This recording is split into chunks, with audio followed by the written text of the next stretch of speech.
యథా యథా హి ధర్మస్య గ్లానిర్భవతి భారత అభ్యుత్థానమధర్మస్య తదాత్మానం సృజామ్యహం పరిత్రాణాయ సాధూనాం వినాశాయ చ దుష్కృతాం ధర్మ సంస్థాపనార్థాయ సంభవామి యుగే యుగే. 4వ అధ్యాయము జ్ఞానయోగము 4వ అధ్యాయమునందు 7, 8వ శ్లోకాలు చూసుకొనవచ్చును. భగవంతుడే స్వయముగా నేను అధర్మమును అభివృద్ధి పొంది ధర్మము క్షీణించు సమయంలో తనకు తానే నేను అవతరిస్తాను, దుష్ట శిక్షణ చేస్తాను, శిష్ట రక్షణ కలిగిస్తాను. అధర్మపరులను రూపం లేకుండా రూపనామము లేకుండా చేసి సత్పురుషులైన పుణ్యపురుషులను రక్షించడము నా ధర్మము. ఎప్పుడైతే అధర్మం అభివృద్ధి పొందిందో, ధర్మము క్షీణించిందో, ధర్మదేవత బాధపడే సమయంలో, అధర్మం నృత్యం చేసే సమయంలో తనకు తాను సృష్టించుకొని అధర్మాన్ని రూపనామములు లేకుండా చేసి ధర్మాన్ని స్థాపిస్తాను. అర్జున, సత్పురుషులకు ఆటంకం కలిగినప్పుడు, దుష్ప్రవర్తన కలిగినట్టు దుర్మార్గులు ప్రచర్యలినప్పుడు వాళ్ళని రూపనామాలు చేసి సత్పురుషులను రక్షించడము, ధర్మస్థాపన చేయడము నా కర్తవ్యము అని భగవంతుడు భగవద్గీతలో చెప్పినారు. యదా యథా హి ధర్మస్య గ్లానిర్భవతి భారత అభ్యుత్థానమధర్మస్య తదాత్మానం సృజామ్యహం. తదాత్మానం సృజామ్యహం, తనకు తానే సృష్టించుకుంటాను. తనకు తండ్రి లేడు, తల్లి లేడు. ఈ లోకాలకు తండ్రి తానే, తల్లి తానే కాన తల్లి తానే, తండ్రి తానే కావున తనకు తాను సృష్టించుకుంటాడు. అనే తన్ను తాను ఆవిర్భవిస్తాడు, అవతరిస్తాడు. అందుకోసమే భగవంతుడు ఎప్పుడైతే అధర్మం అభివృద్ధి పొందిందో అప్పుడు యుగే యుగే, ప్రతి యుగమునందు నేను అవతరిస్తాను. యుగం అనగా ఇక్కడ కృతయుగము, త్రేతాయుగము, ద్వాపరయుగం, కలియుగం అని కాదు. అధర్మము అభివృద్ధి పొందినప్పుడు ధర్మస్థాపనార్థమై నేను అవతరిస్తుంటాను. యుగం అనగా కొన్ని సెకండ్ల యొక్క సమూహము యుగము, కొన్ని నెలల యొక్క సమూహము, సంవత్సరముల యొక్క సమూహము. ఇట్నే యుగం అనగా కొన్ని సెకండ్ల యొక్క సమూహము, నెలల యొక్క సమూహము, సంవత్సరముల యొక్క సమూహము, యుగముల యొక్క సమూహాన్ని కూడా యుగం అనబడింది. యుగం అన్న పదానికి సంస్కృతంలో సమం యొక్క సమూహము. సెకండ్లు, నిమిషములు కావచ్చు, గంటలు కావచ్చు, నెలలు కావచ్చు. అనగా ఇక్కడ ఎప్పుడైతే అధర్మం అభివృద్ధి పొందిందో అప్పుడే అవతరించి ధర్మస్థాపన చేస్తాను, దుష్ట శిక్షణ కలిగిస్తాను, దుష్టులను దులమాడుతాను భగవంతుడు చెప్పినాడు. ఇక్కడ కృతయుగము, త్రేతాయుగం, ద్వాపరయుగం కాదు. ఎప్పుడైతే యుగే యుగే అనే పదమునకు ఎప్పుడైతే అధర్మం అభివృద్ధి పొందిందో అప్పుడు అవతరించి ధర్మస్థాపన చేస్తాను అని దీని అర్థము. యుగం అంటే కృతయుగము, త్రేతాయుగము, ద్వాపరయుగము. ఆ ఎప్పుడో యుగాలు మారినప్పుడు భగవంతుడు వస్తాడని కాదు. ఎప్పుడైతే అధర్మం అభివృద్ధి పొంది ధర్మదేవత బాధపడుచుండగా సత్పురుషులకు ఆటంకం కలిగి అజ్ఞానపరులు ప్రచరిల్లినప్పుడు అజ్ఞానోత్పరులను రూపనామం లేకుండా చేసి సత్పురుషులను రక్షించి ధర్మస్థాపన చేయటం నిమిత్తమై ఎప్పుడు యుగే యుగ అంటే అనుకున్నప్పుడు ఎప్పుడైతే ఆ ధర్మం అభివృద్ధి పొందిందో అప్పుడే వస్తాను. యుగే యుగ అంటే కొన్ని గంటల యొక్క సమూహము కావచ్చు, సెకండ్ల యొక్క సమూహము, నెలల యొక్క సమూహము, సంవత్సరముల యొక్క సమూహము అని చెప్పవచ్చు. ఇక్కడ యుగం అనగా సమూహము. ఎప్పుడు భగవంతుడు అవతరిస్తాడంటే ఎప్పుడు అనుకుంటే అప్పుడు వస్తాడు. భక్తులను రక్షించడం నిమిత్తమై, భక్తులకు ఆటంకం కలిగినప్పుడు ధర్మస్థాపన చేయడం నిమిత్తమై ఎప్పుడంటే అప్పుడు అవతరిస్తాడు అని శ్లోకము యొక్క అర్థము. యదా యదా హి ధర్మస్య గ్లానిర్భవతి భారత అభ్యుత్థానమధర్మస్య తదాత్మానం సృజామ్యహం పరిత్రాణాయ సాధూనాం వినాశాయ చ దుష్కృతాం ధర్మ సంస్థాపనార్థాయ సంభవామి యుగే యుగే.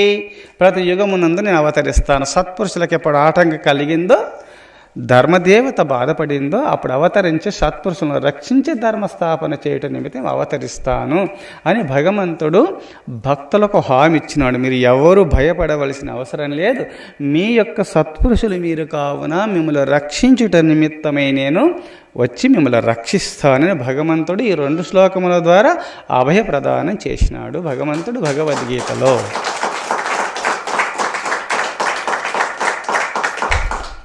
ఎక్కడొచ్చినాడు స్వామి? నిదర్శనమేమి?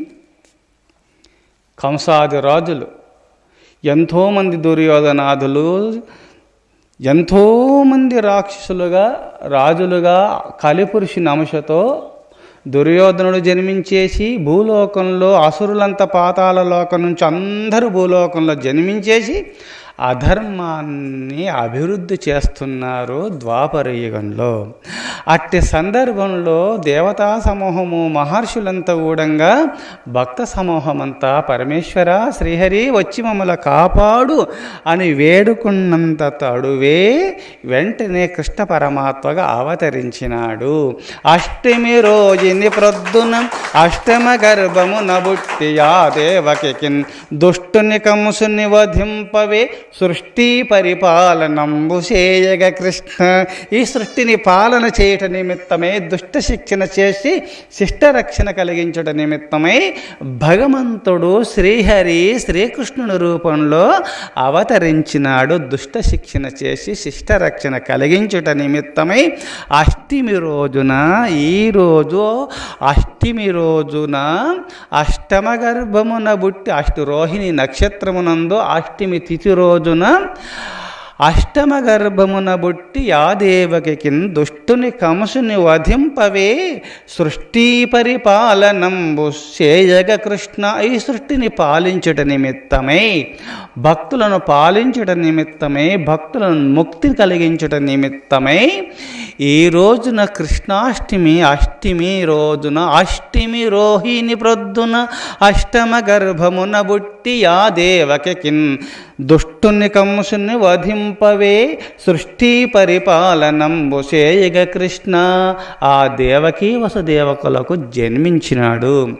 ఆ దేవకి ఆ వసుదేవులకు ఇద్దరికి తనుడై శ్రీ మహావిష్ణువే కుమారుడై జన్మించి కంసాది దానవులను హతమార్చినటువంటి అవతారము శ్రీకృష్ణ పరమాత్మ.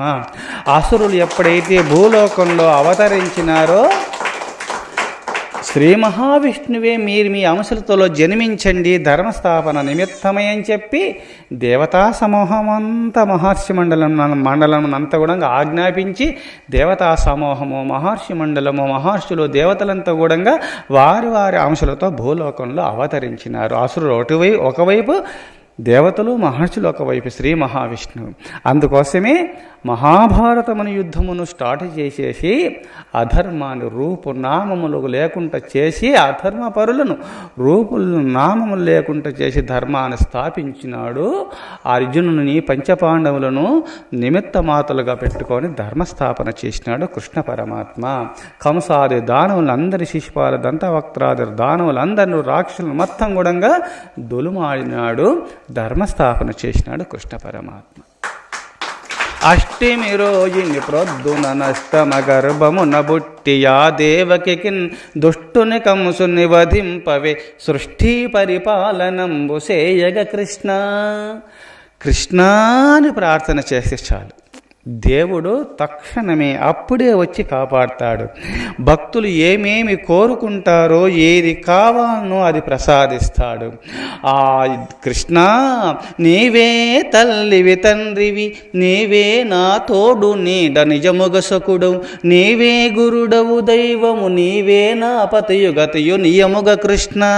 కృష్ణుని ఎట్లా నమ్మాలంటే నీవే తల్లివి తండ్రివి, నీవే నా తోడు నీడ నిజముగ సకుడవు. తల్లివి నీవే, తండ్రివి నీవే, సకుడవు నీవే, నీవే గురుడవు దైవము, నీవే గురుడవు దైవము, నీవే గురుడవు దైవము, నీవే నా పతియు గతియు నిజముగ కృష్ణ. నా పతివి నీవే, నా గతియు నీవే కృష్ణ అని సంపూర్ణమైనటువంటి శరణాగతి ఎవరు పొందుతారో వారిని రక్షిస్తాడు భగవంతుడు, అండదండగా ఉంటాడు, కాపాడుతాడు. కానీ ఏదేదో ప్రార్థన చేయదు. సమస్త మనసా కర్మణ వాచ త్రికరణ సిద్ధితో ఆ శ్రీహరిని ప్రార్థన చేసినంత తడువే వచ్చి మనలా కాపాడుతాడు, రక్షిస్తాడు. వారి యొక్క మనోభం ఎందుకంటే భావగ్రాహీ జనార్దన, భావం భక్తుల యొక్క భావజాలమును గ్రహిస్తాడు ఆ శ్రీహరి. అందుకోసమే ఎవరైనా రక్షించినాడా, ఎవరైనా భావన గ్రహించి వాళ్ళను అనుగ్రహించినాడా స్వామి అని మీరు ప్రశ్నించవచ్చును. ఆనాడు గోవర్ధనుడు దేవేంద్రుండలుకతోటను వావిరికనురాళ్ళవానవడగురియంపన్, దేవేంద్రుండలుకతోడను వావిరిగనురాళ్ళవానవడి గురియంపన్, గోవర్ధనగిరి నెత్తితివి గోవుల గోపకులగా చొగొరకై కృష్ణ. ఆనాడు గోవర్ధనుడు త్రేతాయుగంలో శ్రీహరి యొక్క పాదపద్మమును స్పర్శించాలి అనుకొని తపస్సు చేసుకుంటూ ఉన్నాడు. ఆ లంకాధీశుని వధించుట నిమిత్తమే సముద్రములో వారధి నిర్మించే సమయంలో ఈ వానరా సమూహం అంత పర్వతాలు తెస్తున్నారు, సముద్రంలో వేస్తూ ఉన్నారు. ఆంజనేయ స్వామి వెళుతూ ఉండగా గోవర్ధనుడు ఆ శ్రీహరి నామ సంకీర్తన చేయుచుండగా, రామా శ్రీహరి శ్రీహరి నీది పాదస్పర్శ నా పైన సోకాల, నీ పాదపద్మమును నేను స్పర్శించాల తండ్రి అనుకుంటూ ఆ శ్రీహరిని ప్రార్థన చేయుచుండగా ఆంజనేయ స్వామి సంతోషించి, రాముడు ఎట్లా కదా వారధిని నిర్మిస్తున్నాము, ఈ గోవర్ధన పర్వతాన్ని తీసుకుపోయి ఆ వారధి నిర్మించినప్పుడు శ్రీహరి యొక్క రామచంద్రుని యొక్క పాదపద్మములు సోకుతాయి, పర్వతము పైన గోవర్ధనుడు తరిస్తాడు, ఈ భక్తుని యొక్క వాంఛ కోరిక నెరవేర్చాలని చెప్పి ఆ గోవర్ధన పర్వతాన్ని పెకిలించుకొని ఆ వారధి నిర్మించే సమయంలో తీసుకొని వెళుతూ ఉన్నాడు. అంతలోనే పర్వతములు తీసుకొని వచ్చినారు, వారధి నిర్మింపబడింది, పూర్తి అయిపోయింది. పర్వతం పెద్దది కావున ఆంజనేయ ఈ పర్వతం చాలా పెద్దగా ఉన్నది కదా, వారధి నిర్మించడము పూర్తయింది కదా, ఈ పర్వతం యథాస్థానంలో ఎక్కడున్నదో పర్వతం ఆ స్థానంలో పెట్టిరా ఆంజనేయ అని చెప్పి శ్రీరామచంద్రుడు ఆజ్ఞాపించినాడు. వెంటనే అప్పుడు గోవర్ధనుడు ఏడుస్తున్నాడు, రామా నీ యొక్క పాదస్పర్శములు సోకి నేను తరించాలనుకుంటున్నాను కదా, నా పైన దయలేదా రామా అని తల్లడిల్లుతూ ఏడుస్తూ ఉంటే శ్రీరామచంద్రుడు వరమిస్తాడు. నీ హృదయం నాకు తెలుసు, అందుకోసమే గోవర్ధన ఇక్కడ పర్వతము అంత వారధి నిర్మింపబడింది కదా, పెద్ద పర్వతానివి కదా, అందుకోసము యథాస్థానంలో ఉంటే చాలు, నీ మనసును నేను గ్రహిస్తాను కదా, భక్తుల యొక్క మనోభిష్టమును సిద్ధింప చేయటమే నా కర్తవ్యం కదా, నా పాదస్పర్శ నీకు, నా పాద పద్మము నువ్వు స్పర్శించాలనుకుంటున్నావు కదా, నీ ప్రాంతమునందు వచ్చే అవతారములో కృష్ణ అవతారమునందు నీ పర్వతమునందు నేను విహరిస్తాను, నీపైన నేను ఆడుకుంటాను అని వరమిచ్చినాడు శ్రీరామచంద్రుడు. గోవర్ధన నీ పైన నేను విహరిస్తుంటాను, సంచరిస్తుంటాను, ఆడుకుంటాను, కాదు నువ్వు నా భక్తుడు కావున నేను ఎత్తుకుంటాను అని చెప్పి శ్రీకృష్ణ పరమాత్మ 7 రోజులు చితకనేలు పైన మోసినాడు గోవర్ధనుని. చూశారా, భక్తుని వాంఛను నెరవేర్చినాడు. ఇదే భక్తుని యొక్క హృదయమును గ్రహించి భక్తుల యొక్క మనోభిష్టములు సిద్ధింప చేస్తాడు, వాళ్ళకు అన్ని ప్రసాదిస్తాడు భగవంతుడు. అందుకోసమే నీవే తల్లివి తండ్రివి, నీవే నా తోడు నీడ నిజముగ సకుడు, నీవే గురుడవు దైవము, నీవే నా పతియుగతియు నిజముగ కృష్ణ, సమస్తము నీవే అని ఆ భగవంతుని శరణాగతి పొందినటువంటి పరమ భక్తులను రక్షిస్తాడు. రక్షించినాడు కదా గోవర్ధనుని, ఎక్కడో కొండ రూపంలో ఉండి ఆ శ్రీహరిని ప్రార్థించినంత మాత్రమున వరం ప్రసాదించినాడా లేడా? ఎవరైనా సరే శ్రీహరిని అందరి హృదయాంతరమునందు నివాసమై ఉన్నాడు కావున, అందరి యొక్క హృదయ పద్మమునందు నివాసమై ఉన్నాడు భగవంతుడు. భక్తుల యొక్క హృదయమే భగవంతుని మందిరాలు కావున ఆ సర్వేశ్వరుని ప్రార్థన చేస్తే భగవంతుడు వింటాడు, వారి మనోభిష్టములు సిద్ధింపచేస్తాడు, అన్నీ అనుగ్రహిస్తాడు ఆ సర్వేశ్వరుడు శ్రీకృష్ణ పరమాత్మ. అందుకోసమే గోవర్ధనుని 7 రోజులు మోసినాడు. అందుకోసమే ఒకసారి ఇంద్రునికి గర్వం వచ్చేసి, ముల్లోకాలను పాలన చేస్తున్న నేను గొప్పవారిని అహంకారంతో విర్రవీగుచుండగా శ్రీకృష్ణ పరమాత్మ గర్వము కలిగినటువంటి గర్వాంధులను అనచడము, గర్వభంగము చేయడము, ధర్మస్థాపన చేయడము భగవంతుని యొక్క కర్తవ్యము కావున ఆ నందునికి, యశోదమ్మకు, ఆ గోప గోపాలకులకు వాళ్ళందరి గూడంగా ఇంద్రునికి వీళ్ళంతా ఈ యాదవులంతా గూడంగా ఇంద్రుడు వర్షాలను కురిపిస్తున్నాడు కదా, ఇంద్రుని పూజించాలని ప్రతి సంవత్సరం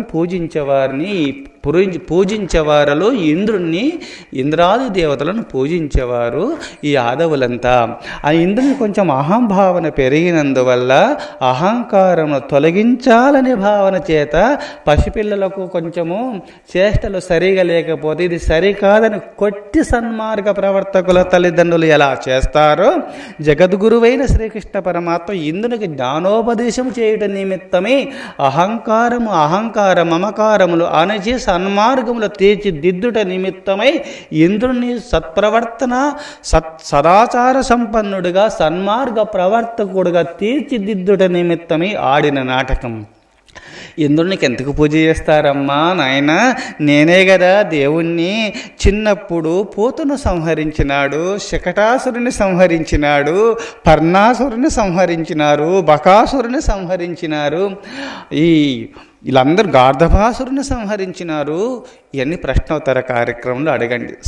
ఇవన్నీ చెప్పడానికి సమయం ఉండదు. కావున ఎంతోమంది వీరులైన రాక్షసులను సంహరించినాడు కదా.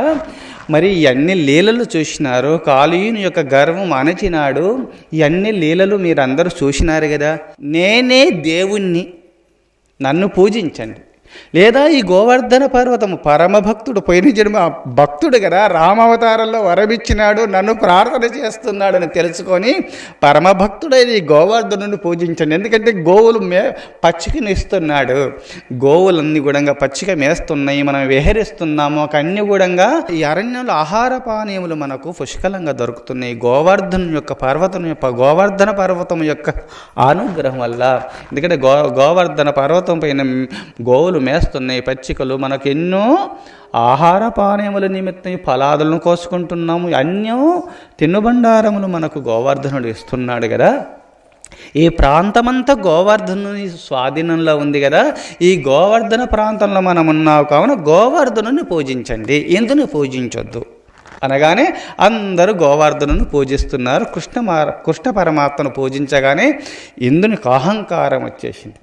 ముల్లోకనాథుని నేను, నన్ను పూజించకుండా నన్ను పూజించండి, గోవర్ధన పర్వతాన్ని పూజించండి, ఇందుని పూజించొద్దంటాడా అని చెప్పి వెంటనే మేఘదేవతలను పంపించేసి మీరందరూ కూడా గోవర్ధన పర్వతం పైన రాళ్ళ వర్షాన్ని కురిపించుకోండి, మొత్తము ప్రళయాన్ని సృష్టించండి, అందరిని రూపు నామం లేకుండా యాదవ సమూహం అంతా నశించాలా అని ఆజ్ఞాపించినాడు.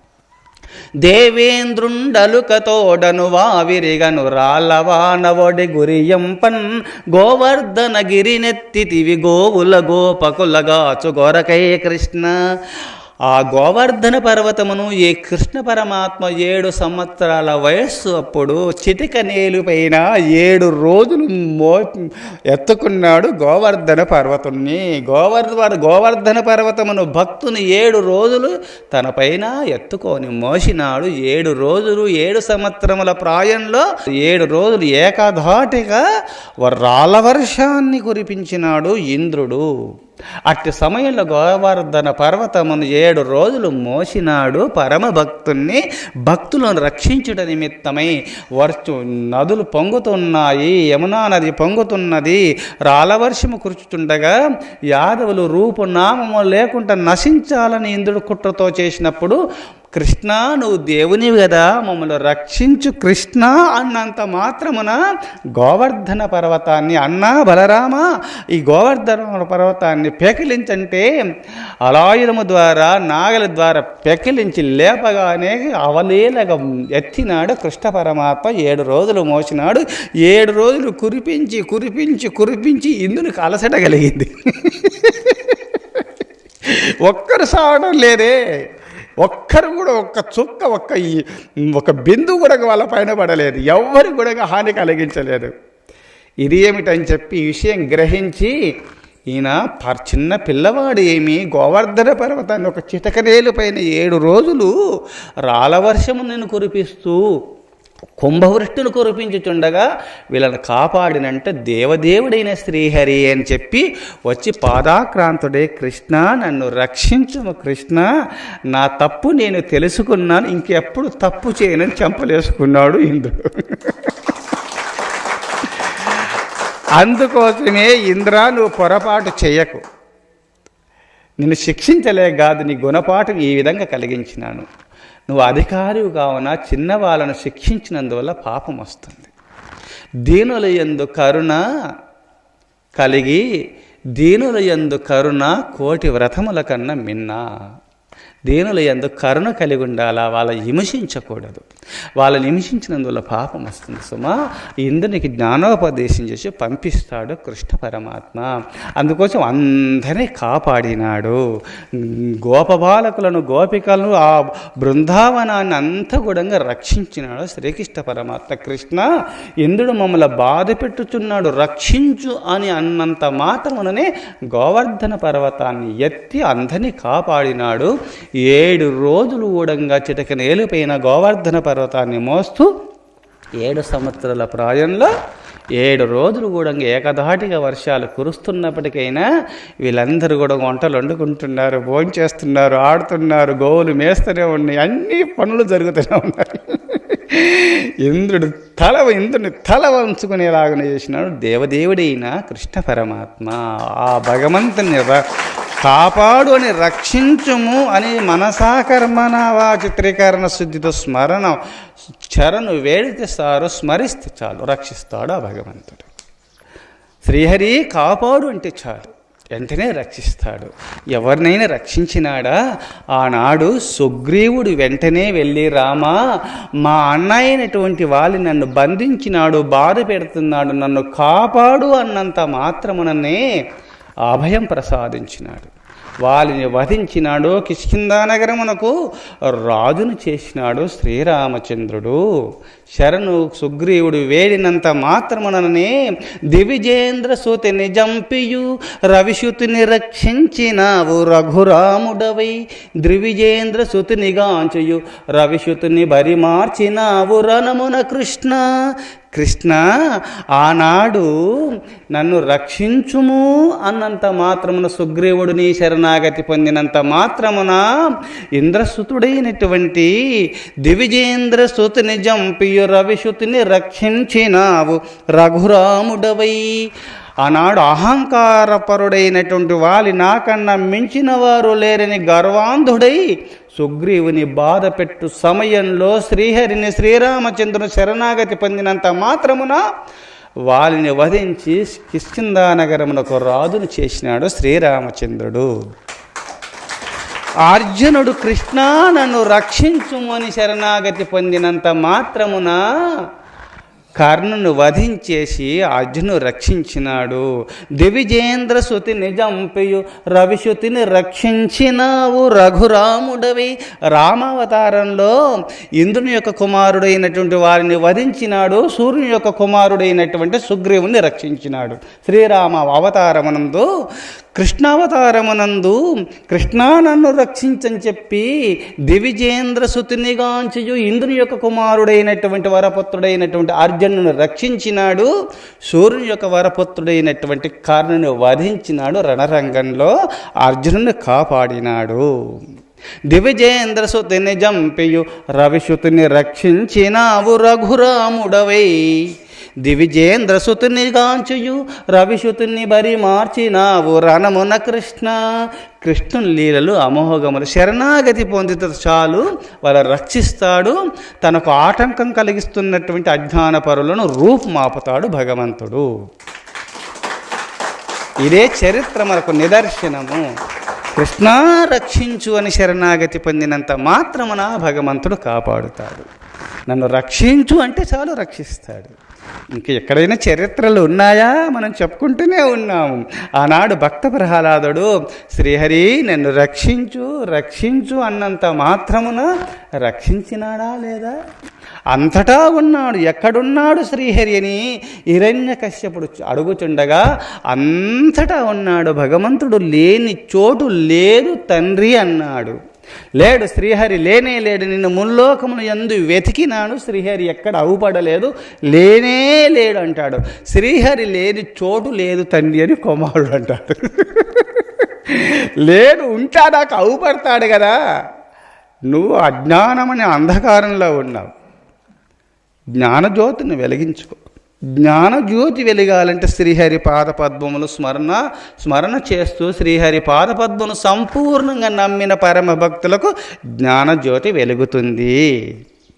వాళ్ళు తరిస్తారు, వాళ్ళు కైవల్యాన్ని పొందుతారు. తండ్రి, నువ్వు అందుకోసమే శ్రీహరిని స్మరణ చేయి. శ్రీహరి ఉన్నాడు అంటే లేడు అని చెప్పి హరిసర్వకృతులన్ గలండనుచు, హరిసర్వకృతులన్ గలండనుచు ప్రహ్లాదుండు భాషింప సత్వరుడై ఎందును లేడు లేడనుచు సుతుం దైత్యుండు తర్జింప శ్రీనరసింహాకృతి నుండే నచ్యుతుడు నానా జంగమ స్థావరోత్కర గర్భంబులన్ని దేశముల నుద్దండ ప్రభావంబునన్.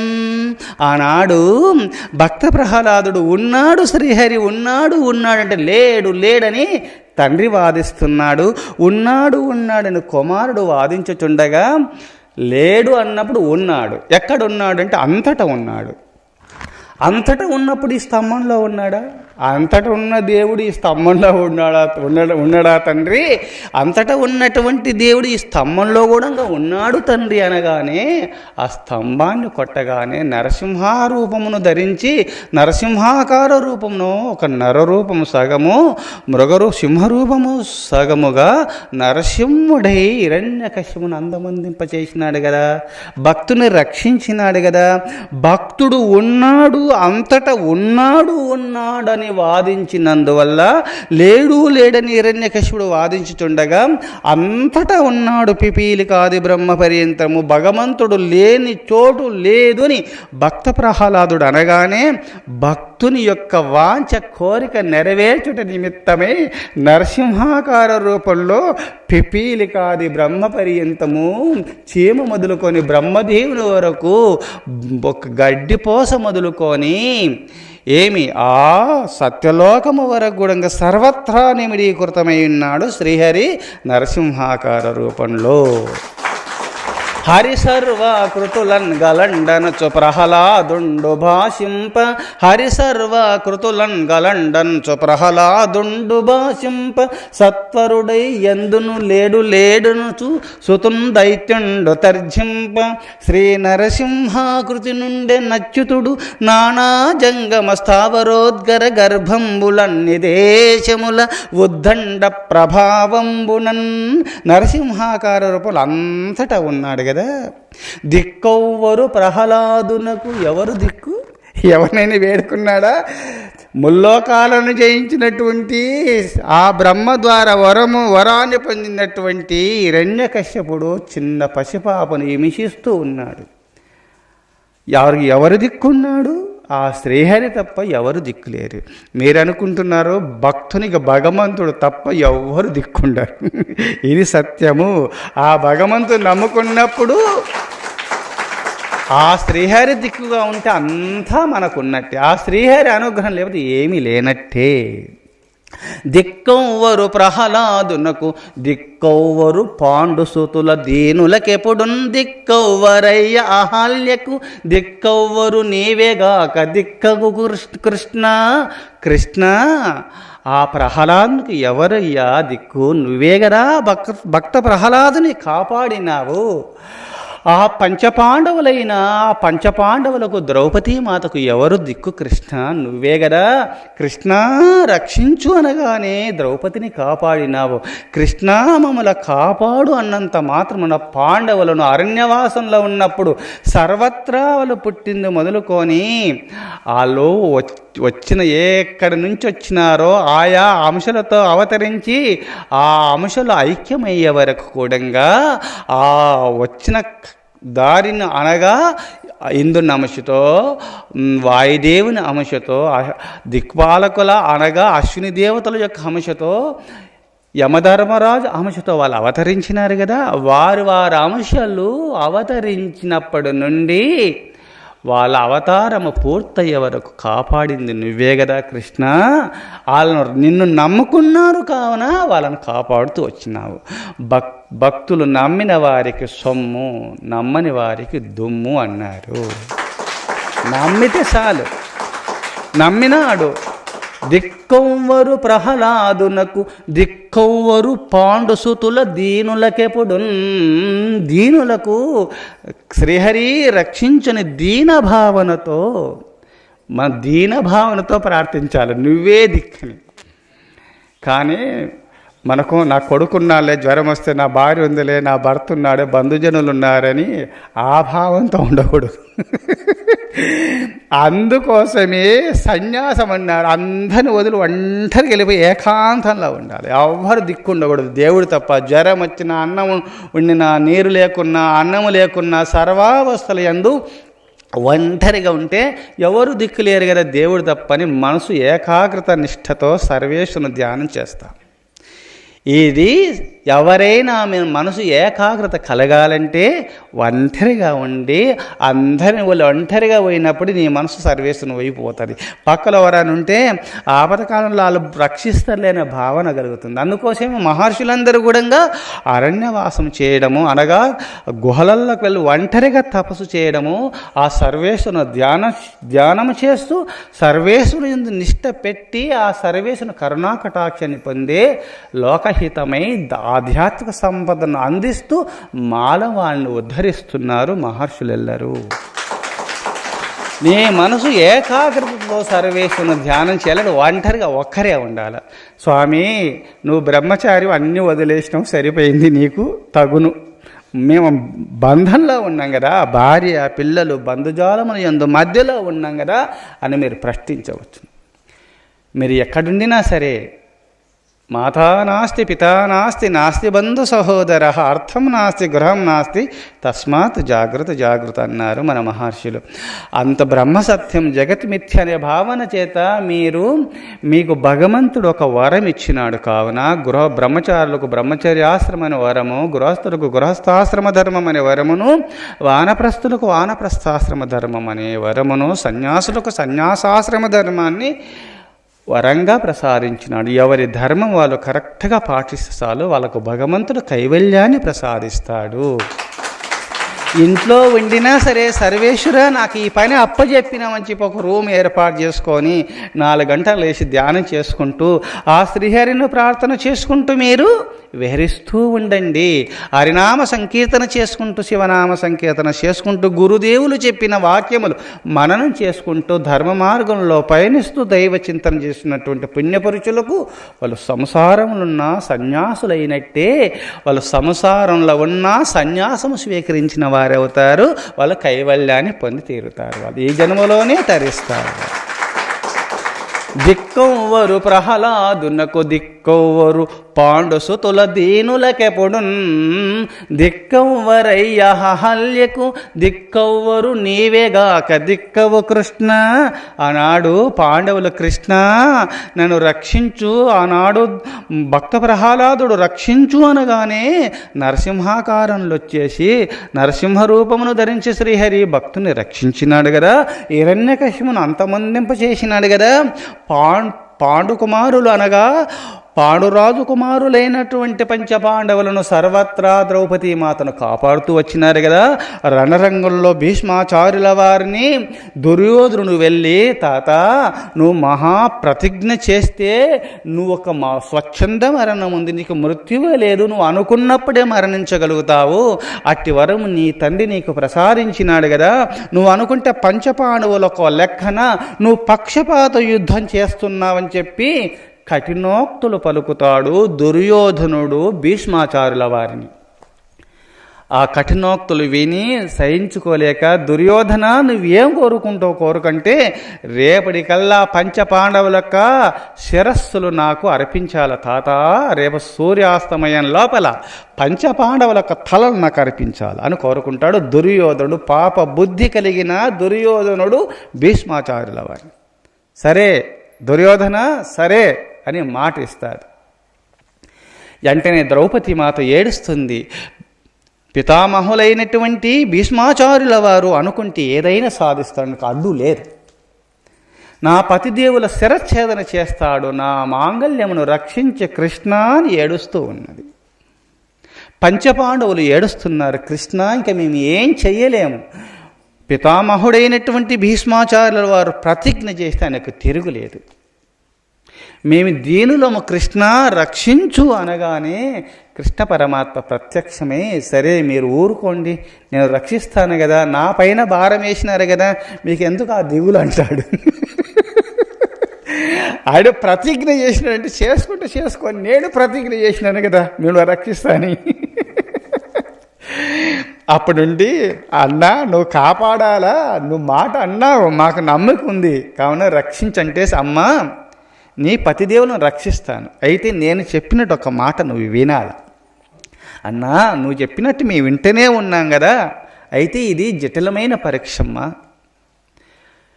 పద. భీష్మాచార్యుల వారు చింతాక్రాంతుడై ధర్మపురుషులైనటువంటి పంచపాండవులను వధిస్తున్నాడు. దుష్ట బుద్ధి కలిగిన దుర్యోధనుడు ఒక మాట అన్నంత మాత్రమున, అయ్యో ధర్మపురుషులను ఎట్లా వధించేది కృష్ణ,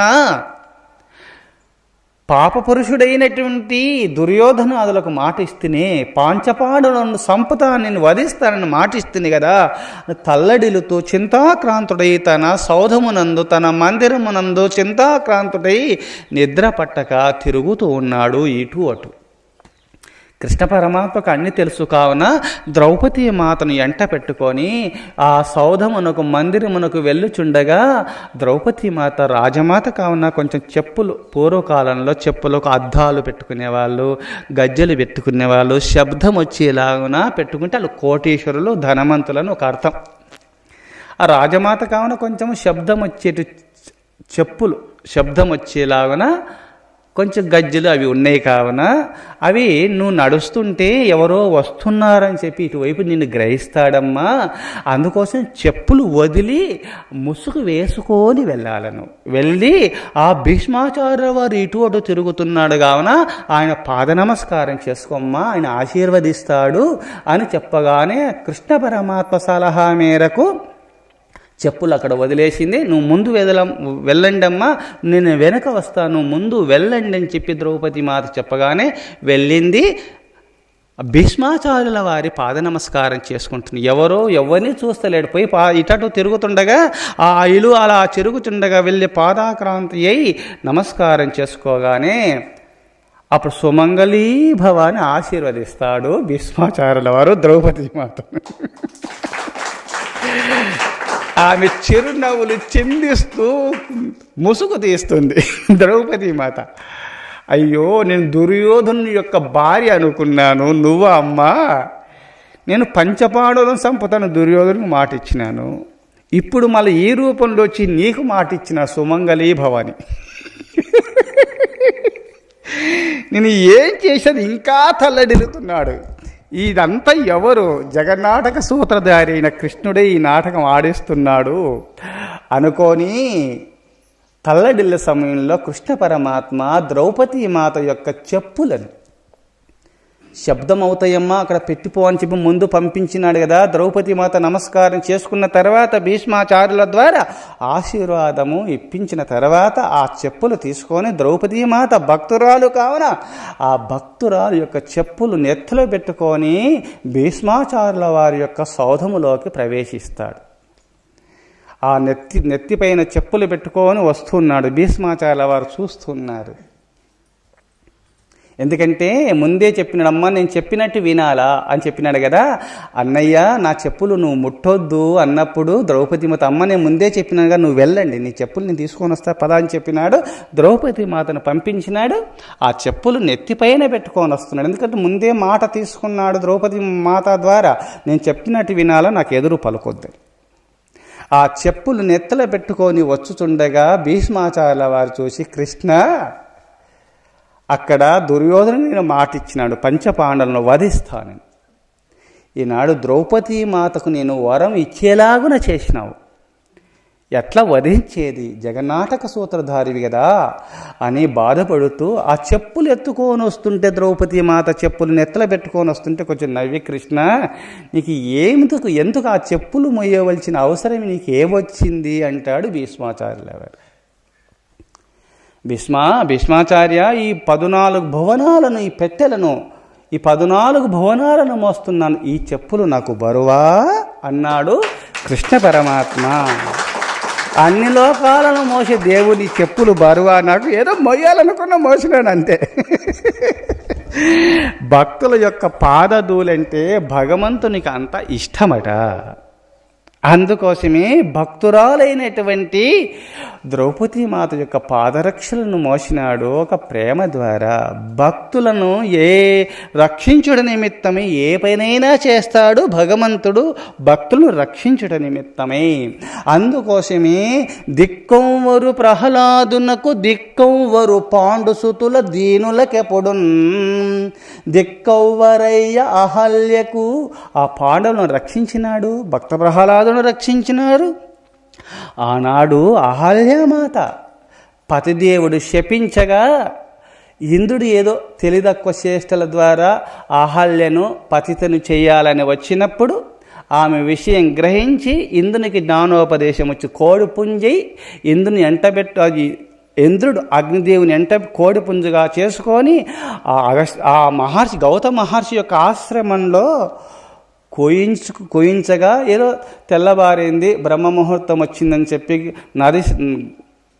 అప్పుడు నది స్నానానికి గౌతమ మహర్షుల వారు వెళ్ళగానే అకస్మాత్తుగా లోపలికి ఇంద్రుడు వెళ్ళగానే ఆమె యోగ దృష్టితో గ్రహించి, ఇంద్ర నువ్వు ముల్లోకాలను పాలించే దేవునివి కదా, నీకు ఇలాంటి పరస్త్రీలను తల్లిగా చూసుకోవాలా, పరధనమును మట్టిగా చూసుకోవాలా, పరస్త్రీలను తల్లిగా, పరధనమును మట్టిగా, పరప్రాణును తలవాలు చూసుకున్నవారే కళ్ళున్నవారు, లేకపోతే గుడ్డివాళ్ళు నాయన అని చెప్పి మంచి మాటలు చెప్పుచుండగానే కొంచెం చుక్కలు తారుమారుగా అవుపడ్డా. వెంటనే గౌతమ మహర్షి వచ్చేసినాడు.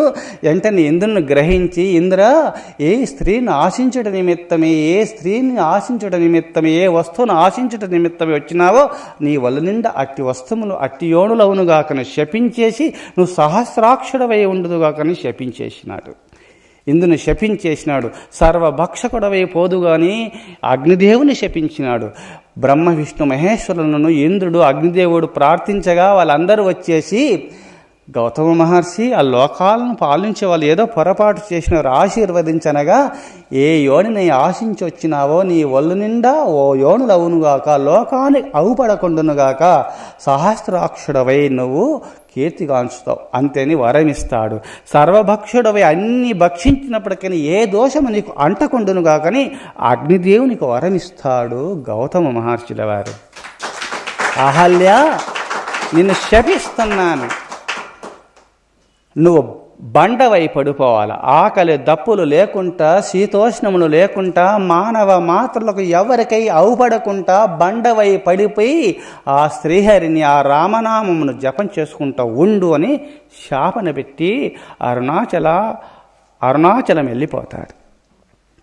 ఆమె ఎందుకు శాపన పెట్టినాడు? అంతకుముందు గౌతమ మహర్షి, ప్రాణేశ్వర, బ్రహ్మదేవుని మానసపుత్రికను కదా, ఆ బ్రహ్మదేవుని యొక్క కూతురును, ఆ బ్రహ్మదేవుని యొక్క మానస పుత్రికను నేను, మా తాతగారైన శ్రీహరి యొక్క పాదపద్మములు కడగాలని ఉంది స్వామి, దయచేసి అట్టి భాగ్యమును నాకు కలిగించు అని ఎప్పుడు ప్రాధేయపడేది అహల్యామాత గౌతమ మహర్షిని. అప్పుడు గౌతమ మహర్షి, అహల్య, ఆ శ్రీహరి పాదపద్మములు కడగాలంటే సాధ్యం కాదు, అది ఎవరి వల్ల కాదు అంటే నువ్వు అనుకుంటే అన్నీ సాధ్యమవుతాయి, నాకు అట్టి వరాన్ని ప్రసాదించాలి ఏ విధంగా అయినా సరే అంటే, సరే కాలం కలిసి వస్తుందిలే అని ఊరడిస్తూ వస్తున్నాడు. ఇంద్రుడు వచ్చినాడని యోగదృష్టితో గ్రహించినాడు. అహల్య పతివ్రత మహాశిరోమణి గ్రహించినాడు.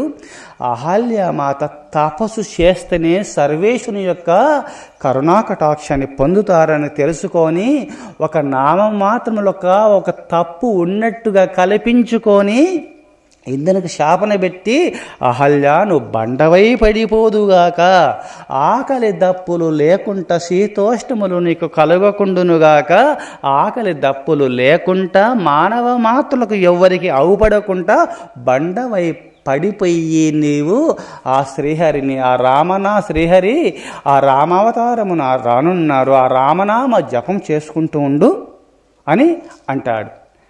అహల్యామాత గ్రహిస్తుంది, నేను పతివ్రతను కదా, నాకు ఈ విధంగా శాపన పెట్టినాడు. ఎవరిని శాపన పెట్టే ముందు ఏదో శాపన పెడతారు, కానీ నీకు సుఖ దుఃఖములు ఉండకూడదు, శీతోష్ణ సుఖ దుఃఖములు ఉండకూడదు, ఆహార పాని ఆకలి దప్పులు ఉండకూడదు, నీ మానవ మాతలకు అవుపడకూడదు, బండవైపడి ఉండాలా, ఆ శ్రీహరిని ఆ రామనామను జపం చేసుకుంటుండు అని ఎవరు ఈ విధంగా శాపన పెడతారా? ఆమె గ్రహించింది. వెంటనే గ్రహించి దేవుడు నాకు ఈ విధంగా తపస్సు చేసుకోమని నా పతి దేవుడు ఆశీర్వదించినాడని చెప్పి ఈ విధంగా శాపరూపంలో ఆశీర్వదించినాడని తపస్సు చేసుకుంది. వెంటనే శ్రీరామచంద్రుడు సిద్ధాశ్రమంలో మారీచుని స్వభావుని అంతమందింపజేసి 100 యోజనముల దూరంలో మారీచుని ఆ విసిరి కొట్టి బాణం వల్ల సముద్రంలో పడవేసి మహర్షులను రక్షించి మిథిలా నగరమునకు సీతామాతను వివాహం చేసుకోవాలని జనక రాజర్షుల వారు విశ్వామిత్ర మహర్షికి ఆహ్వానము పంపగా తన ప్రియ శిష్యులైన రామలక్ష్మణ తీసుకొని అలా వెళ్ళుచుండగా, మిథిలా నగరమునకు వెళ్ళుచుండగా గౌతమ మహర్షి ఆశ్రమంలో రామనామము జపం చేసుకుంటూ ఉన్నది అహల్యామాత. అప్పుడు వెళ్ళి అన్ని తెలిసిన దేవుడు ఆ విశ్వామిత్ర మహర్షిని, స్వామి ఇది శిథిలావస్థలో ఉన్నది, పూర్వకాలంలో పెద్ద ఆశ్రమంలాగా ఉన్నది, ఎవరిది ఇది అనగా విశ్వామిత్ర మహర్షి యోగ దృష్టితో గ్రహించి అహల్యామాత బండ రూపంలో పడి ఉన్నది, ఆమెను రక్షించుట నిమిత్తమై, ఆమెను వరమును ప్రసాదించుట నిమిత్తమై రాముడు ఏ విధంగా నాటకం ఆడుతున్నాడని చెప్పి ఆ చరిత్రనంతా చెప్పుతూ వెళ్ళుచుండగా శ్రీరామచంద్రుని యొక్క పాదరేణువులు సోకినాయేసి శ్రీరామచంద్రుని యొక్క పాదస్పర్శ సోకినంత మాత్రమున బండ రూపంలో ఉన్నటువంటి అహల్య వెంటనే స్త్రీగా మారగానే జటాజూటధారి కాషాయాంబరధారి అయి ఒక యోగినిలాగా ప్రకాశించుతుండగానే శ్రీరామచంద్రుడు యోగి పుంగవులకు ఆ యోగిని మహాతల్లులకు నమస్కారం చేసుకునేవాడు. అరుంధతి వశిష్ఠ మహర్షికి ప్రతిరోజు నమస్కారం చేసుకునేవాడు. ఈమె మహాయోగినిలాగా అగుపడగానే వెంటనే సాష్టాంగపడి నమస్కారం చేసుకున్నాడు శ్రీరామచంద్రుని చూడగానే మన్న చేసుకున్న సాష్టాంగపడి లక్ష్మణస్వామి నమస్కారం చేసుకున్నారు. రామలక్ష్మణులు ఇరువురు అహల్యామాత యొక్క పాదపద్మాలను నమస్కారం చేసుకున్నారు. ఆ పతివ్రత శిరోమణి యొక్క పాదపద్మను స్పర్శించి కన్నులకు అద్దుకున్నారు రామలక్ష్మణులు ఈ మహాయోగిని అని చెప్పి. రాఘవౌతు తదా తస్యాః పాదో జగ్రహుతుర్ముదా స్మరంతి గౌతమవచః ప్రతిజగ్రాహ సాహితౌ. రామలక్ష్మణులు ఎప్పుడైతే యోగిని రూపంలో ఎప్పుడైతే ప్రత్యక్షమైందో శ్రీరామచంద్రుడు లక్ష్మణస్వామి నమస్కారం చేసుకోగానే గౌతమ మహర్షిని స్మరించగానే పతిదేవుడు అక్కడికి రాగానే ఇద్దరు కలిసి కూడా అప్పుడు అహల్య మా తాతగారి యొక్క పాదపద్మములు కరగాల, అట్టి వరమును నాకు ప్రసాదించు అన్నావు కదా, అందుకోసమే నీకు శాపరూపంలో వరమిచ్చినాను, తపస్సు చేసుకున్నావు, నిన్ను అనుగ్రహించడం నిమిత్తమే నారాయణుడే రామునిలో రూపంలో వచ్చినాడు, ఈయననే మీ తాతగారు అనగానే వెంటనే అహల్యమాత గౌతమ మహర్షుల వారు శ్రీరామచంద్రుని యొక్క పాదపద్మ కడిగి తరించినారు గౌతమ మహర్షి అహల్యమాత. దిక్కవ్వరు ప్రహ్లాదునకు దిక్కవ్వరు పాండుసుతుల దీనులకెపుడున్ దిక్కవ్వరయ్య అహల్యకు దిక్కవ్వరు నీవేగాక దిక్కవు కృష్ణ. దిక్కవ్వరు నీవేగాక దిక్కవు కృష్ణ, నీవే దిక్కు కృష్ణ, నీవు దిక్కు లేక భక్తులకు నువ్వు తప్ప ఎవరు దిక్కులేరు. నిన్ను నమ్ముకున్న వారికి కల్పవృక్షమై కామధేనువై రక్షిస్తుంటావు, తోడు నీడగా ఎప్పుడు ఉంటావు, వారి హృదయమునందు భాషిస్తూ ఉంటాడు సర్వేశ్వరుడు. అందుకోసమే ఆ శ్రీహరి రామ కృష్ణ కృష్ణ నన్ను రక్షించు అని వేడుకున్నంత మాత్రమున సమస్త పాపములు తొలగిస్తాడు ఆ శ్రీకృష్ణ పరమత. హరి అంటే చాలు, హరిహను రెండక్షరములు, హరి అని రెండక్షరాలే చాలు సమస్త పాపములు తొలగించే పరమ ఔషధము, పరమ మంత్రము. హరియను రెండక్షరములు హరించును పాతకముల నంబుజనాభ, హరినీ నామ మహాత్మ్యము హరిహరి పొగడంగ వశమే. హరి శ్రీకృష్ణ కృష్ణ. హరి అంటే పాపాలు హరిస్తాయి. హరినామంలో అట్టి మహత్తు ఉన్నది. తానే చెప్తున్నావు, హరి అన్నంత మాత్రాన పాపములు హరింపబడి ముక్తాత్తులైనటువంటి పరమ పాపాత్తులు కూడా ముక్తాత్తులైనట్టుగా చరిత్ర ఉన్నదా? క్రూరాత్ముడు అజామీలుడు, క్రూరాత్ముండజామీలుడు, నారాయణ అనుచునాత్మనందుని విలువన్, ఏ రీతి నేలుకొంటివి ఏరీని సాటి వేల్పులెందును కృష్ణ. క్రూరాత్ముడగు అజామీలుడని ఒక భక్తుడు, ముందు భక్తుడు కాడు, పరమ కిరాతకుడు, పాపి. ఎన్నో పాప పనులు చేసినాడు. తల్లిదండ్రులు హింసించినాడు, భార్యను హింసించినాడు, వేషాలోలుడై క్రూరమైన పాప పనులు చేస్తూ ఊరు నుండి ఊడంగా వెలవేసినారు ప్రజలంతా. ఊడంగా పాప పనులు చేస్తూ పరమ కిరాతకుడై విహరిస్తున్న పాపాత్తుడు. భార్య కొంచెం భక్తురాలు. స్వామి, ఆ శ్రీహరిని ప్రార్థించు స్వామి, ఎందుకు ఈ పాప పనులు చేస్తామంటే, ఎక్కడున్నాడు శ్రీహరి, ఎక్కడున్నాడు ఉంటే అగుపడతలేడు, ఎక్కడున్నాడు అనేవాడు. అందుకోసమే ఆమె ఆ దారిలో కుటీరం వేసుకొని ఉండుతుండగా కొంతమంది మహర్షులు, పుణ్యపురుషులు, సాధువులు ఆ దారిలో వెళుతూ ఆ ఇంటికి వెళ్ళినారు. పాదయాత్ర చేస్తూ ఆ కాశీ విశ్వేశ్వరుని దర్శించుకోవాలని కాశీ ప్రయాణం చేస్తూ అక్కడికి వెళ్ళి, అమ్మా, ఎవరైనా ఇంటికి సాధు మహాత్ములు రాగానే భిక్ష పెట్టడము గృహస్థ ధర్మం. మహనీయులు మా ఇంటికి వచ్చి అప్పుడప్పుడు ఆ మహాతల్లి భిక్ష పెట్టేది. పుణ్యభక్తులైన పరమభక్తాగ్రస్తులకు, సాధు పంగులకు భిక్ష పెట్టేది ఆ పుణ్యాత్మురాలు. ఆ మహాత్ములు రాగానే మా పుణ్యం పండిందని చెప్పి ఆ మహాత్ములకు భిక్ష పెట్టింది, అన్నం వడ్డించింది. వాళ్ళు భోంచేసిన తర్వాత, అమ్మా ఏవైనా వరం కోరుకోమ్మా, మాకు అన్నం పెట్టిన కావున మీకు వరం ఇస్తామన్నారు ఆ మహర్షులు. స్వామి, నేను శ్రీహరి నామ సంకీర్తన చేస్తున్నా, నాకు ఎట్లా మోక్షం వస్తుంది స్వామి. హరినామ సంకీర్తన చేసిన భక్తులకు ముక్తినిస్తాడని శాస్త్రములు ఎందుకు చెప్పగా, నేను మీలాంటి మహానీయులు చెప్పగా నేను విన్నాను స్వామి. నేను ముక్తాత్మురాలు అవుతానని నాకు నమ్మకం ఉంది స్వామి. నా పతిదేవుడు కిరాతకుడు, నేను చెప్పినా వినడు, ఏమంటే కొట్టుతాడు స్వామి. నా పతిదేవునికి మోక్షం వచ్చేలాగున ఏమైనా వరం ఇవ్వండి స్వామిని ఆ మహర్షుల యొక్క పాదపద్మలు యందు శిరస్సు వంచి కన్నీటి దారల చేత మహర్షుల పాదపద్మలు కడిగి నా పతిదేవునికి మోక్షం కావాలి స్వామి, నేను వరం కోరుకుంటున్నాను వేడుకోగా, అయ్యో మాట ఇచ్చినాం కదా, ఆడు పరమ కిరాతకుడు, శ్రీహరినామ సంకీర్తనే చేయడు, అట్టి నీచునికి ఎట్లా మోక్షం వస్తుంది అని వాళ్ళు దివ్య దృష్టితో గ్రహించి, అమ్మా, నీ పతిదేవుడు నా హరినామ సంకీర్తన చేయడు, చేస్తే కదా మోక్షం వస్తుంది, చేయలేనప్పుడు నీకు కుమారుడు పుట్టనున్నాడమ్మా త్వరలో, ఆ కుమారునికి పేరు నారాయణ అని పేరు పెట్టావు. ఆ శ్రీహరి నామ సంకీర్తన చేస్తుంటే నారాయణ కొడుకు పైన ప్రేమ ఉంటుంది, ఎట్టి అజ్ఞానికైనా సరే. నారాయణని మంచిగా పిలుచుకుంటాడు, అంత్యకాలావస్థలో కూడా హరినామ సంకీర్తన చేస్తాడు, ముక్తాత్ముడవుతాడమ్మా, ఇట్టి వరము నీకు ప్రసాదిస్తున్నామని ఆ సతీమణికి వరమిస్తారు మా యోగి పొంగవులు. కుమారుడు పుట్టిన తర్వాత కుమారునికి నారాయణ అని నేను పేరు పెడదామంటే, ఎక్కడున్నాడు నారాయణ, నీకు బుద్ధి ఉంటే పెట్టుకో అంటాడు ఆయన. పెట్టుకున్న తర్వాత నారాయణ అంటే కొడుకును పిలవక తప్పదు కదా, నారాయణ అని అప్పుడప్పుడు పిలిచేవారు. అంత్యకాలావస్థలో, ఎందుకంటే ఊరు నుంచి వెలివేసినారు, ఊరు నుంచి తరిమేసినారు, ఎవరో అంత్యకాలావస్థలో ఎవరో వచ్చి ఎన్నిసార్లు ఎంతోమంది కొట్టినారు, దెబ్బలు తిన్నాడు.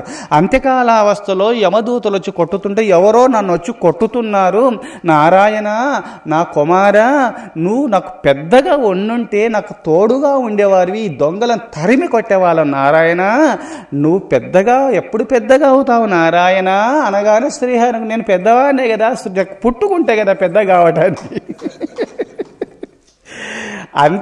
అంత్యకాలావస్థలో ఎవరైతే నన్ను ప్రార్థన చేస్తారో నా సాయుధ్యమును పొందుతారని భగవద్గీతలో భగవంతుడు చెప్పినాడు. అందుకోసమే నారాయణ అనగానే శ్రీహరి వెంటనే విష్ణుదూతల పంపి అంత్యకాలావస్థల యందు నన్ను స్మరించి అంత్యకాలే చ మామేవ స్మరన్ముక్త్వా కలేబరం యప్రయాతి సమద్భావం యాతి నాస్త్యత్ర సంశయః.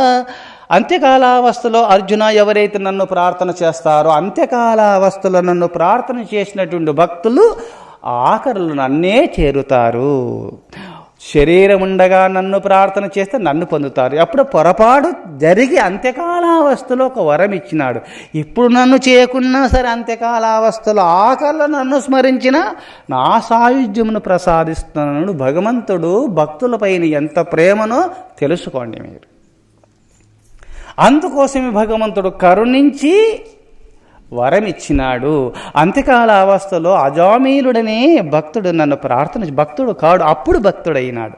ఆ భక్తుని తీసుకొని రండి అనగా విష్ణుదూతలు వెళ్ళి అక్కడ యమదూతలు బంధించి బాధ పెట్టుచుండగా విష్ణుదూతలు యమదూతలను ఓడించి అజామీలుణ్ణి వైకుంఠానికి తీసుకొని వెళ్ళినారు విష్ణుదూతలు. హరి అని నామమును స్మరించినంత మాత్రమున పాపాలన్నీ హరించినాయి, పోయినాయి. ఆఖర్లో కైవల్యాన్ని పొందినాడు. ఏనాడు హరినామ సంకీర్తన చేయలేదు, అంత్యకాల అవస్థలో నారాయణ అన్నంత మాత్రమున ముక్తి పొందినాడు అజామీలుడనేవారు. మరి చిన్ననాటి నుండి ఏ పాపము చేయకుండా శ్రీహరి ప్రార్థన చేస్తున్నటువంటి పరమభక్తులకు మోక్షము అరచేతిలో నేరడి పండన్నారు మన మహర్షులు. కైవల్యాన్ని పొందిస్తారు, భయపడవలసిన అవసరము లేదు. హరియను రెండక్షరములు హరించును పాతకముల నంబు జనాభ హరిని నామ మహాత్మ్యము హరిహరి పొగడంగ వశమి హరి శ్రీకృష్ణ. హరి అని రెండు అక్షరములు స్మరిస్తే చాలు సమస్త పాపములు తొలగింపబడి కైవల్యాన్ని పొంది తీరుతారు. హరియను రెండక్షరములు హరించును పాతకమున హరియను రెండక్షరములు హరించును పాతకముల భుజనాభ హరిని నామ మహాత్మ్యము హరిహరి పొగడంగ వశమి హరి శ్రీకృష్ణ. ఆ కృష్ణ అంటే చాలు సమస్త పాపాలు తొలగిస్తాడు. ఆ శ్రీహరి కైవల్యాన్ని ప్రసాదిస్తాడు. దీనికి నిదర్శనము క్రూరాత్ముండజామేలుడు నారాయణ యనుచునాత్మనందును బిలువన్ ఏ రీతి నేలుకొంటివి ఏరీని సాటి వేల్పులెందును కృష్ణ. కృష్ణ అన్నంత మాత్రమున నారాయణ అని ప్రార్థించినంత మాత్రమున సమస్త పాపములు తొలగింపచేసి కైవల్యాన్ని ప్రసాదించినాడు. నారాయణ అన్నంత మాత్రముని ఇంకా అంతకన్నా దేవుడు ఎవరైనా ఉన్నారా చెప్పండి? ఎన్ని పాపములు చేసినా అవి చూడలేదు దేవుడు. పాపాలు చూడడు, పవిత్రత చూస్తాడు. ఆ పవిత్రత ఏది? భగవన్నామ సంకీర్తన చేసినంత మాత్రమున చెత్త చెదారములన్నీ హరినామ సంకీర్తన చేసినంత మాత్రం అన్ని పాపాలు తొలగిపోతాయి.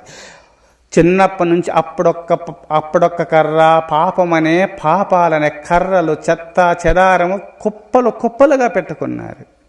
భగవన్ నామం అగ్ని లాంటిది. ఒక్కసారి అగ్ని కనువు ఆ చెత్త లేస్తే చాలు అంత మొత్తం బూడిద చేసేస్తుంది అగ్ని. భగవన్ నామము ఒక్కసారి మీ హృదయంలో చేర్చుకొని శ్రీహరి నాకు శ్రీకృష్ణ నాకు ముక్తిని ప్రసాదించి తండ్రి అని ఒక్క మాట అంటే చాలు నీ హృదయంలో భగవంతుడు ప్రవేశించి జన్మజన్మములో ఉన్నటువంటి పాపం నన్ను కూడా బూడిద చేస్తాడు భగవంతుడు, నీకు ముక్తిని ప్రసాదిస్తాడు. అందుకోసమే ఈనాడు శ్రీకృష్ణ జన్మాష్టమి, గోకులాష్టమి. గోకులంలో కృష్ణ పరమాత్మ పుట్టినారు. అందరూ కృష్ణ పరమాత్మను ప్రార్థన చేస్తున్నారు. కృష్ణుని దర్శించట నిమిత్తమే మహర్షులు అందరూ వచ్చేసినారు, దేవతలంతా వచ్చేసినారు. కృష్ణుడు పుట్టినాడని పంచభూతములంతా పండుగలు చేసుకుంటున్నారు. సమస్త దేవతా సమూహం అంతా, ముల్లోకవాసులంతా ఈరోజు ఆ రోజు పుట్టినరోజు కాదు, ఏనాడు కృష్ణ పరమాత్మ పుట్టినాడో ఆ రోజు ముల్లోకవాసులు అందరూ పండుగలు చేసుకుంటారు. భగవంతుడు పుట్టినరోజు. అష్టమి రోజుని ప్రొద్దున నష్టమ గర్భమున బుట్టియా దేవకిన్ దుష్టుని కంసుని వధింపవే సృష్టి పరిపాలనంబు చేయగ కృష్ణ. కావున ఈనాడు సృష్టిని పాలించుట నిమిత్తమే భగవంతుడు అవతరించినారు. అవతరించి ధర్మస్థాపన చేసినాడు కృష్ణ పరమాత్మ. ఇప్పుడు అధర్మం అభివృద్ధి పొందింది కావున భక్త సమూహం అంతా ప్రార్థన చేస్తున్నారు. కావున ఇంకా త్వరలో భగవంతుడు అవతరించేసి దుష్ట శిక్షణ శిష్ట రక్షణ చేసి త్వరలో ధర్మస్థాపన చేస్తాడు భగవంతుడు. ఓం తత్సత్. ఓం నమః శివాయ.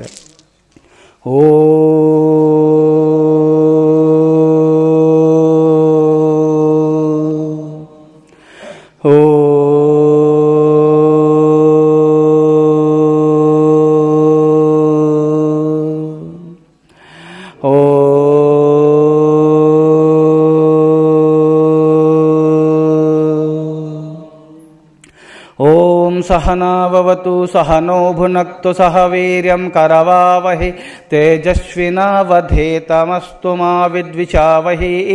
ఓం శాంతి శాంతి శాంతి. శంభో శివ శివ శివ శివ శివ శివ.